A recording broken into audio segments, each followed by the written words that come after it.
Good morning. Today, with the ringing of our peace bowl, we affirm our collective hope for peace. Peace in Gaza, Syria, and the world. We acknowledge that the lands that we love are the ancestral, unceded lands of the Yavapai people. Please enjoy the gathering music today, Ode to Joy, by Ludwig van Beethoven, played by Lena.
Good one to start the mood for today. So good morning to everybody that is here in person and those of you on Zoom. I'm always glad to see you guys here. Hi, they're waving at me. So welcome to the last Sunday of 2024. I'm Kelsey Wilkes, and I'm your worship associate today, and we extend a warm welcome to all. We're glad you're able to join us in person or, of course, on Zoom.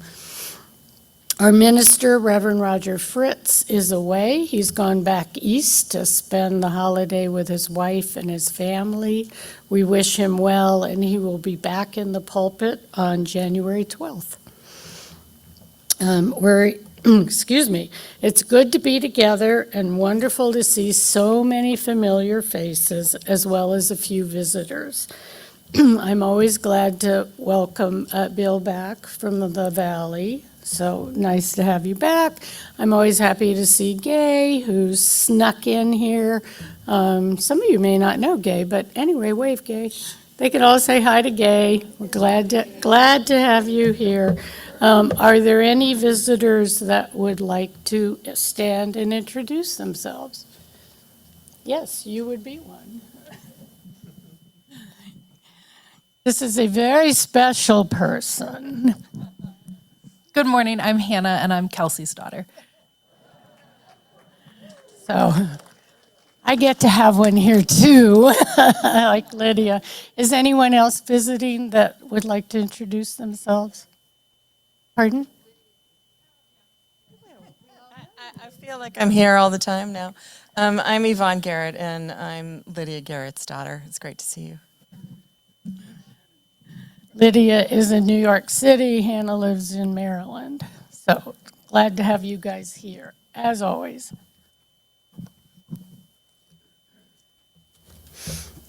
After the service, we will be sharing coffee and lively conversation in Davis Hall across the way, and so please join us. In our work of justice and our ministry here at Granite Peak, we utilize the principles of this mission statement.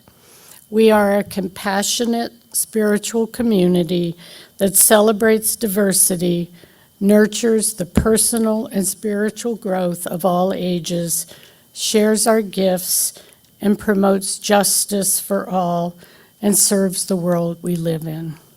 We're grateful to our pianist, Lena Hubin, Martin on AV. What we would do without you, Martin, I don't know. And all of the Sunday morning volunteers. You make the service run smoothly, and I appreciate that. Now, please take a moment to put your phones on worship mode. Thank you. There are numerous ways to learn what's going on at Granite Peak. You can learn about the activities by checking out our website at prescottuu.org. You can also read the weekly Peak and the monthly newsletter, The View. There are copies of the newsletter in the foyer where you came in, as well as the announcements that were showing on the screen before the service began. Our Children's Faith Development Coordinator, Sandra Palacios, has children at 5 and older across the street in the Faith Development Building. And should you have infants, and I see that none of you do, we do have a nursery space for parents.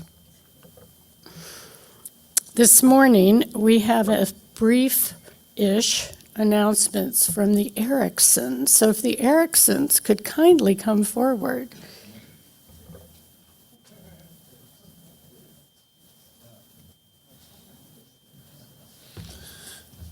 Hi, I am Russ Erickson, co-chair with Norma Meyer of the Capital Campaign. And we have decided that we need to postpone the kickoff for the Capital Campaign. We're going to be getting a construction estimate on January the 8th. And if the cost is over $600,000, which is what the congregation approved, we're going to need 2 weeks advance notice to set up a congregational meeting, probably for January the 26th, for the congregation to vote on approving the new costs. And we want to be assured that the kickoff campaign is held with the full support of the congregation. So we will be in touch on the new date, and so rather than save the date, throw the date away. We'll be giving you a new date. Thank you. Good morning, people on Zoom. Just as a point of clarification, Russ's spouse is Lena Hubin, and my spouse is an American Buddhist, and he is not here. I am Marianne Erickson, and I'm chair of the Stewardship Committee. Thank you for your generous financial support of our annual pledge drive that funds most of the operating costs of this congregation. I want to take a couple of minutes to tell you how we are doing 6 months into the fiscal year that ends June 30th. I also need to explain how our usual Stewardship Campaign congregational moment schedule will be different from the past few years' schedule. Pledge payments from members and friends are coming in at a good pace. Our current annual operating fund pledge total for this fiscal year that ends June 30th is $258,115. We are very grateful for the 8 new pledges that were made since July 1st and for everyone who has made their pledge payments since then. Thank you. Your generous support keeps our building expenses and people paid and our programs, projects, and ministries operating.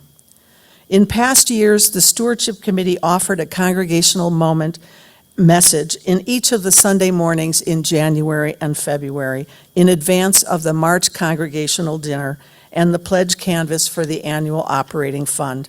This January, in cooperation with the Capital Campaign team, with Russ and also Norma Meyer, Stewardship Campaign co-chair Marianne Clark and I will share a joint message next Sunday, January 5th. And on Sunday, January 12th, Norma and Russ will speak to us all about the upcoming Capital Campaign and the kickoff and the possible congregational meeting. Brief stewardship congregational moment messages from our staff, members, and friends will continue on the remaining January and February Sundays as in past years. Both the annual stewardship campaign and the capital campaign will be accepting financial commitments during the first quarter of 2025. The annual operating fund pledges must cover our expenses from July 1, 2025 to June 30, 2026, during which our next minister will have arrived. I call stewardship pledges annual support, and I think of capital campaign commitments as special additional gifts. Perhaps that is the way that you might think of them also. Thank you for listening to my message today on behalf of the Stewardship Committee and the Annual Operating Fund.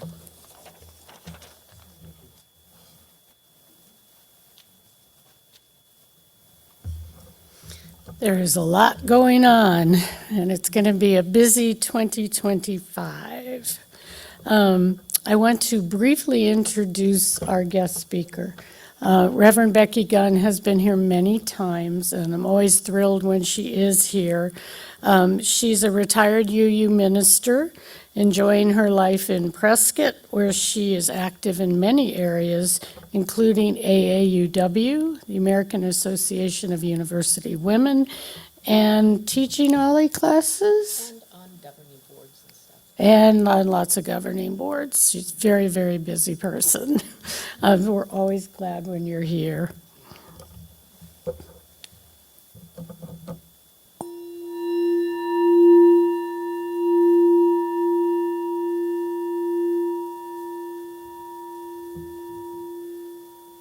We begin our service in the Unitarian Universalist tradition of lighting the chalice. Our chalice lighter this morning is Rhea Batterman. Today we light the chalice with these words from Rabbi Chaim Stern.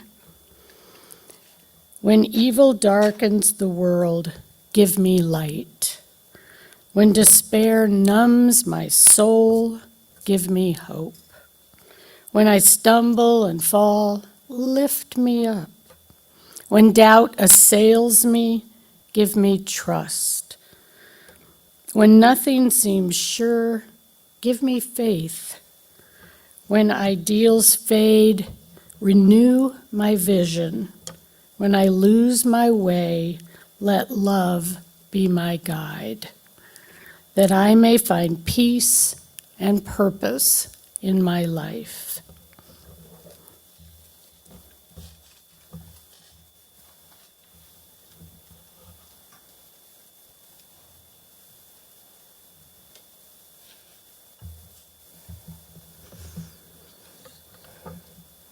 I ask you to listen to the words of Anne Hillman as we gather together this morning. We are all on a journey together to the center of the universe. Look deep into yourself, into another. It is the center which is everywhere that is our holy journey. First, you need only look. Notice and honor the radiance of everything about you. Play in this universe. Tend all these shining things around you. The smallest plant, the creatures and objects in your care. Be gentle and nurture. Listen. As we experience and accept all that we really are, we grow in care, we begin to embrace each other as ourselves and learn to give and learn to live as one among many. And now, please rise in body or spirit and sing our opening hymn, Love Will Guide Us, number 131 in the gray hymnal. The words are also on the screen.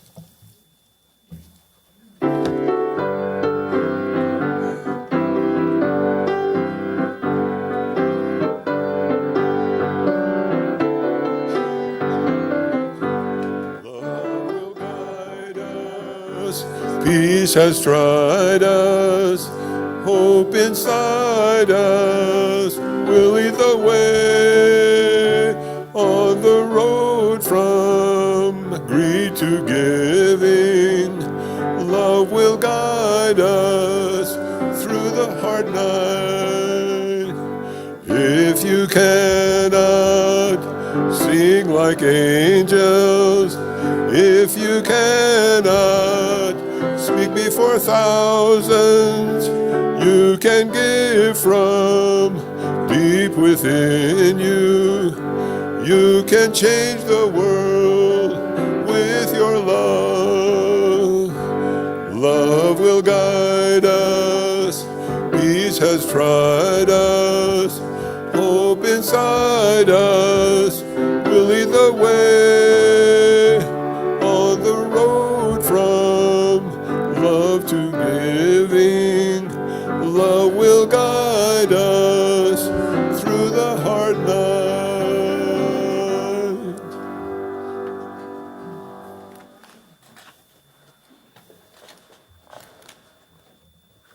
Please now join me in saying the words to our covenant, which are on the screen. Love is the doctrine of this congregation, the quest for truth its sacrament, and service is its prayer. To dwell together in peace, to seek knowledge and freedom, to serve others in community. Thus do we covenant together. As we prepare to take the morning offering, let us embrace the feeling of connection and community that we have each week when we gather together. Let us remember that this congregation and its programs are supported by your generosity. We also give back to the greater community through our Seeds of Support program. This month's Seeds of Support is Prescott Area Shelter Services, and half of the offering is split with that organization. You can read about them in your order of service, and if you prefer, you can go to Prescott UU and make your donation online.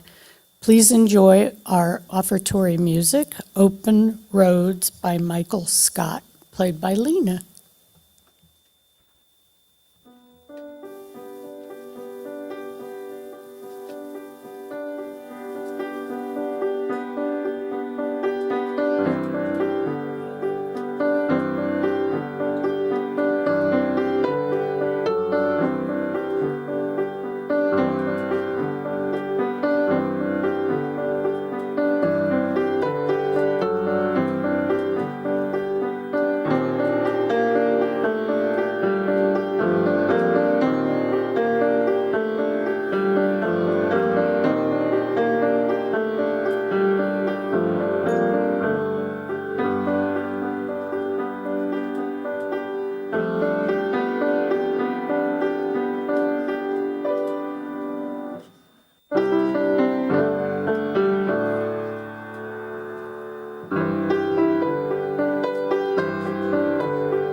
acknowledge the generosity of spirit expressed through this offering.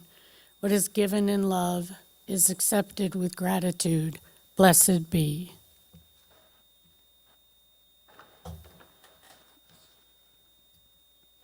This beloved community is the heart of Granite Peak Unitarian Universalist congregation. As we experience a time of meditation and music, we will take a few minutes to silently acknowledge the joys, concerns, and sorrows that are on our hearts today. If there's an event that moves you to come forward to place a stone in one of the bowls of water on either side of the pulpit, please come forward and do that during this beautiful music.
May our joys and concerns surrounded by the communal waters and provide a healing commitment to one another and for all that we think about and all that we care about.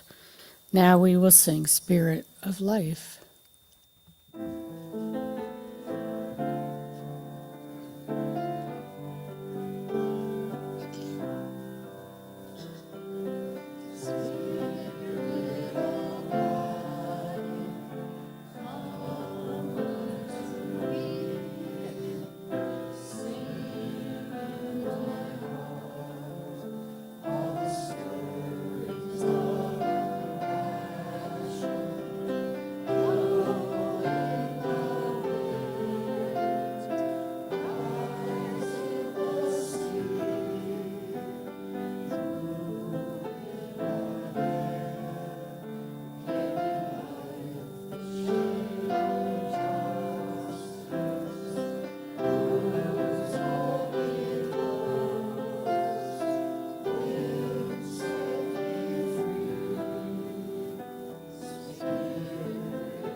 Life. Celebrate life. Celebrate friends and freedom, fullness and feeling. flowing in us and through us and out of us into the world created because of us. Life. Celebrate life. Celebrate love, laughter, light coming in and the light coming out of us. Light-hearted life that engages the whole of us. Life. Celebrate life. In the midst of death, doubt, disappointment, destruction. For that is when life, most of all, needs to happen. The heart needs to feel there is an end to its sorrow. The soul needs to know that there is a tomorrow. Life. Celebrate life. And now, let us sing hymn number 153 in the Teal hymnal. Again, their words going to be on the screen. How could anyone? Wrong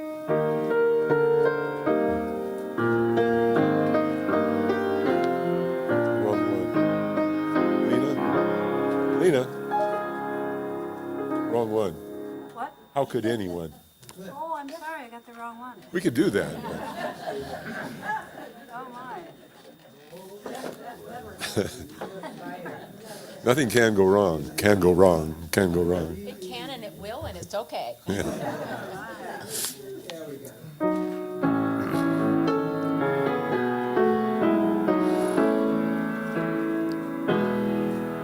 How could anyone ever tell you you are anything less than beautiful? How could anyone ever tell you you are less than whole? How could anyone fail to notice that your loving is a miracle? How deeply you're connected to my soul. How could anyone ever tell you that you're anything less than beautiful?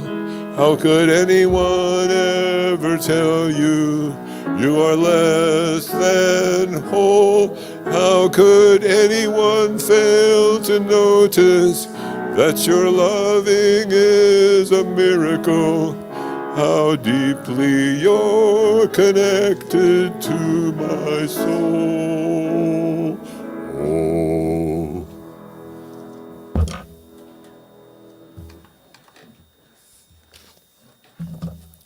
Good morning. It's always, always special when I can speak with you. As we all know, it's almost the new year of 2025. Impossible to believe that 2024 has gone by so very quickly, and for many of us, a year filled with hope and then disappointment. On some mornings in mid-November and December, I felt hopeless and despairing and purposeless. I don't think I'm alone in these feelings. The question for me this morning is, how do we begin again? I'd like to start with a Native American story. Some people attribute it to the Cherokee Nation. They're really not sure, but it's an Native American folktale. Many of you have probably heard this story before. There's lots of different versions, so I'm going to tell the version I know. It starts with a grandfather talking with his grandson, and he says, "I have a fierce battle going on in my heart." He said, "Everyone actually goes through this battle." He says, "There's a fight between two wolves within me. What is the fight about? Asked the grandson. There's a gray wolf and a white wolf. The gray wolf is greedy and arrogant and filled with guilt and resentment and false pride and a sense of superiority. The white wolf is the good wolf.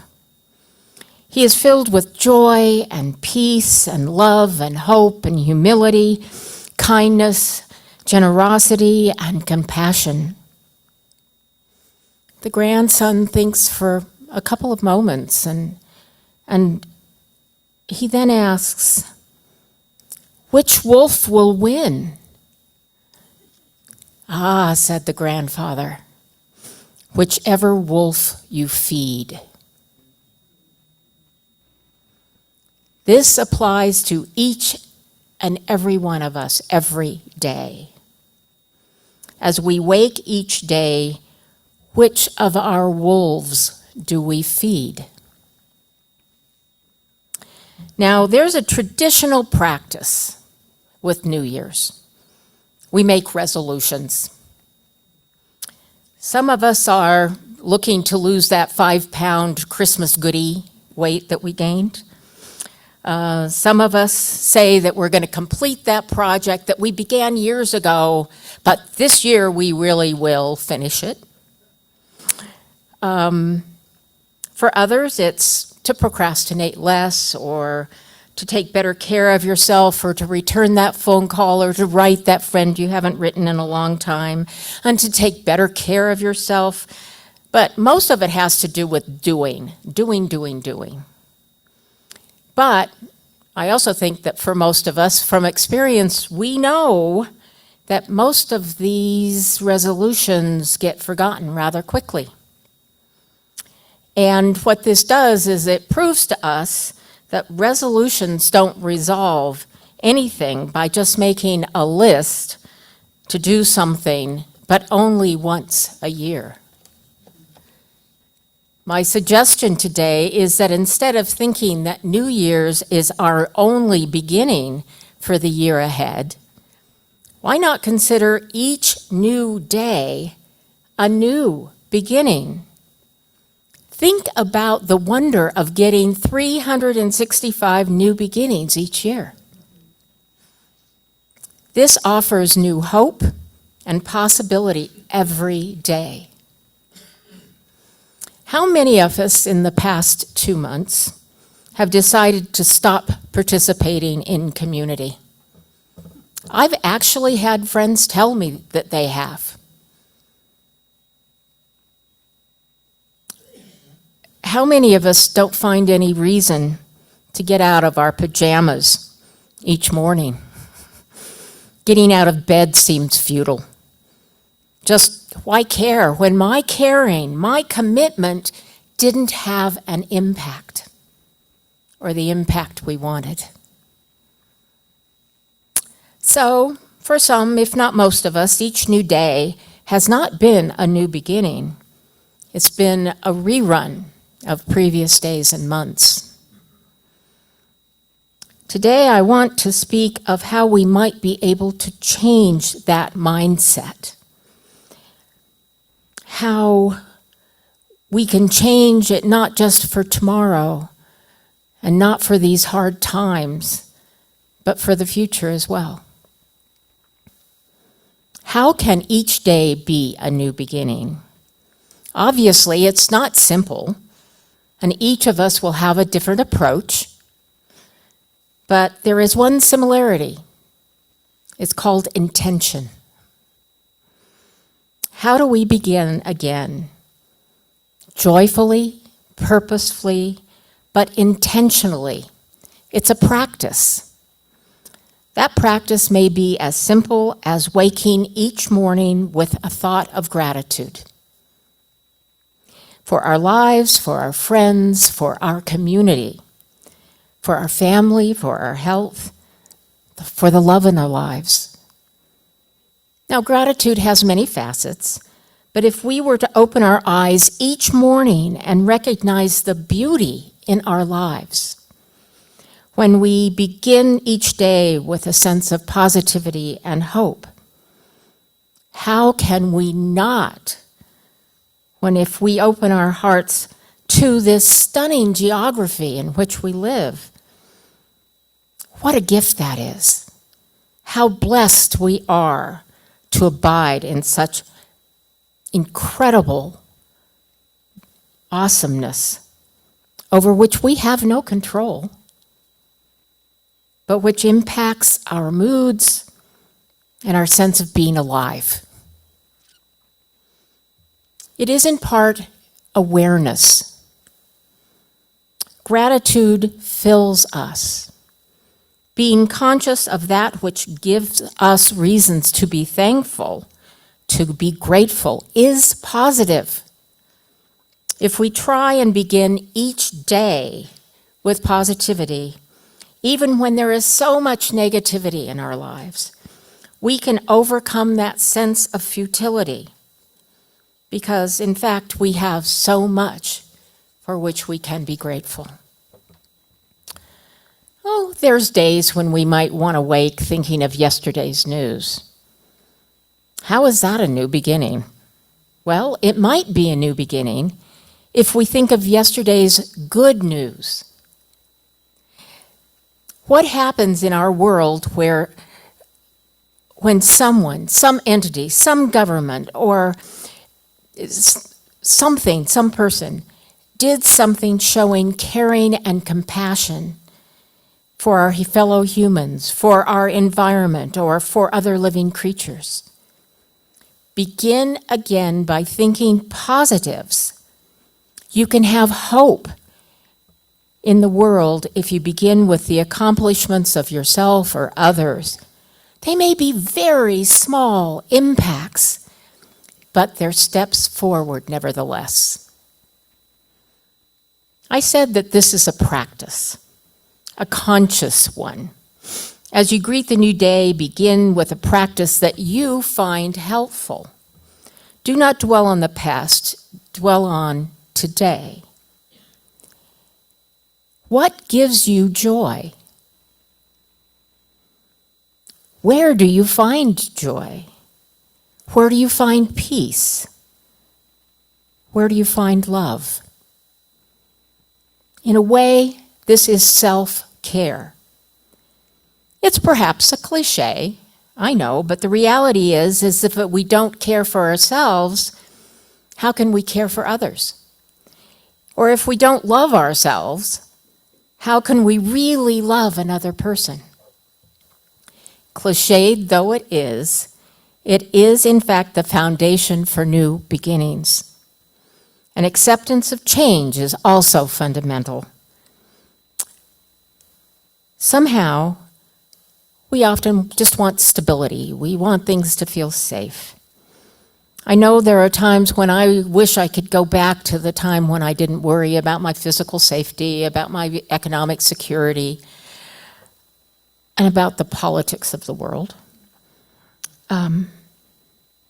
But I recognize, however, that change is inevitable. It's part of our lives. I think I first recognized this when I was in seminary. I wrote a poem in 2004. It's entitled Never Ever the Same. I am a river.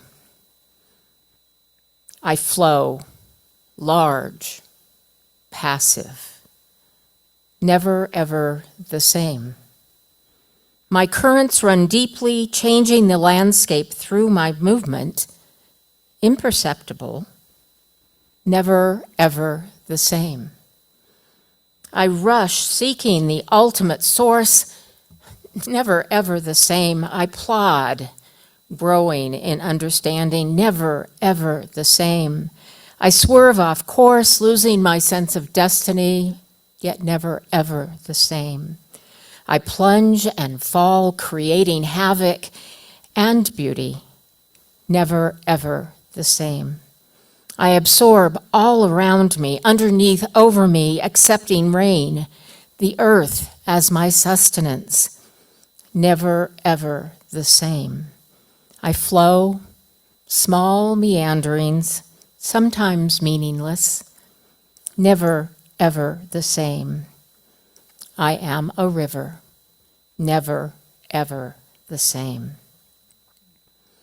By accepting change, you in fact accept new beginnings, feeling anticipation rather than fear. It is with hope we can begin each day, knowing that we can grow and change not only ourselves, but our community. We do this together in beloved community. An Elizabethan author and poet by the name of Thomas Dekker had an approach to his life: to awaken each morning with a smile brightening my face, to greet the day with reverence for the opportunities it contains, to approach my work with clear mind, to hold ever before me, even in doing the little things, the ultimate purpose for which I am working. To meet men and women with laughter on my lips and love in my heart. To be gentle and kind and courteous through all the hours. It is about a mindset. Consciously seeking a positive vision as one wakens. It's an attitude of gratitude. It's a sense of purpose, even in small things. It's about being kind, not only to others, but to yourself. That said, it's clear this is a mindset that must be reinforced each and every day. It can't be a once-a-year effort.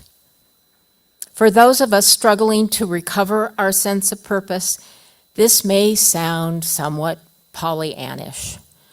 How can I change my mindset to a purposeful life when my life had been shattered by recent events? I think it takes time. I think it takes multiple tries. I think it takes commitment to trying and focus on joy and gratitude and kindness and community and love. It will be difficult at times, but frankly, in my humble opinion, it's worth a try. Most of all, it depends on what energy we feed in our lives. While I was in seminary, I started a practice of centering myself each morning by doing what I called sacred reading, reading the mystics and folks like Howard Thurman. I then proceeded to sit in silence for however long that took for me to come at peace with what I had read. And then sometimes I would journal my thoughts, and other times I would draw mandalas. This grounded me in what some call sacred pause. I read about this in an article by Shannon Watts. She calls the sacred pause as a period between where the stimulus and the response is a space grounded in both growth and freedom, where we can then find that in the present moment, in a new beginning, a way of looking forward to find meaning again and joy again. In some ways, this sermon is as much for me as it is for you. I need to figure out what I can do to feed my soul, as well as live joyfully and fully each and every day. I need to know that as I wake, I can be alive again and never ever the same. Part of beginning again also means self-forgiveness. We hold on often to what might have been. We hold on to what we did wrong, our regrets, our sins. How do we let that go? We cannot move forward in our lives if we open our hearts only to the what ifs and the shoulds. Now, I believe the Jewish High Holy Days, the period of Rosh Hashanah through Yom Kippur, handles this beautifully. Each day of that holiday, people consider what they did during the past year about missing the mark. They don't call it sin, they call it missing the mark. And then they know that as they've reflected for the High Holy Days, at the end, Yom Kippur, you begin with a clean slate, yet again for another year. I suggest we look at our lives each day as a new slate. It's okay to reflect for a time on the negative in our lives, but there is also a time to wipe that slate clean and truthfully recognize we can move forward knowing that we can't change the past, but we can have joy and love and, yes, an impact on the world. Now, for me, this has been a very interesting holiday season. The music in particular has touched me. Joy to the world in particular. Yes, joy is possible in new beginnings. Each child that's born is possibility. Each sunrise is possibility. Each breath is possibility. Each conversation with friends is possibility. Each book we read and learn something new is possibility. Every time you look into your loved one's eyes, that's possibility. Every time you are present when someone needs your presence, your love, your compassion, that is possibility. Emily Dickinson wrote a poem that includes the words, I dwell in possibility. Each of us, if aware, lives in possibility. Positively, joyfully, lovingly, purposefully, meaningfully. Each and every day, we begin again in love. So be it. Our closing hymn is For All That Is Our Life. It's on number 128. It'll also be on the screen. Please join us in body or spirit.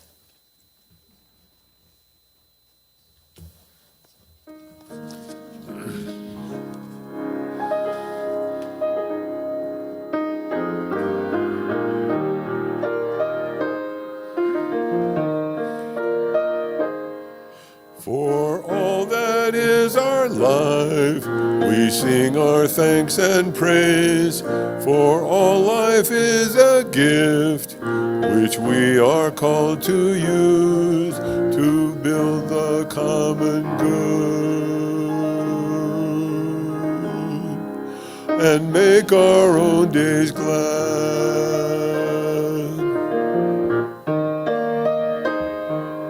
For needs each other share, for services we give, for work and its rewards, for hours of rest and love, we come with praise and thanks for all that is our life.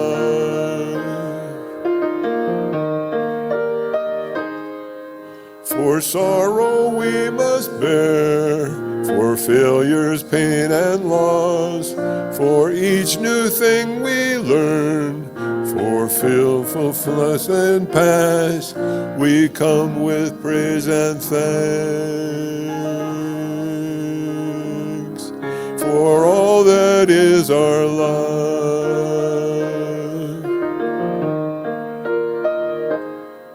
For all that is our life, we sing our thanks and praise. For all life is a gift, which we are called to use to build a common good and make our own days glad.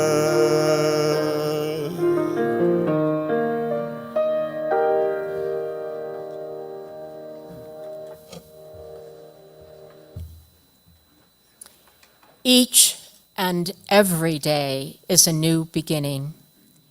We begin again in love. We begin again in purpose. We begin again with joy. We begin again forgiven and forgiving. We begin again in beauty.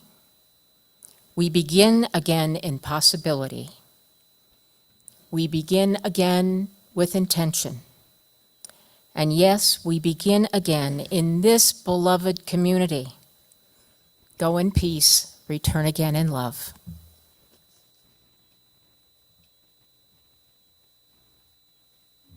Thank you, Becky. I think we needed that. I needed that. When you go to have coffee, perhaps you can talk about some of your possibilities and things you do as we approach this new year. And now we will extinguish our chalice. Our service will end at this point, but all that we need to do in the world continues into 2025. If you could say the words on the screen with me. We extinguish this flame, but not the light of truth, the warmth of community, or the fire of commitment. These we carry in our hearts until we are together again. Thank you. Thank you, Rhea, Lena, Becky.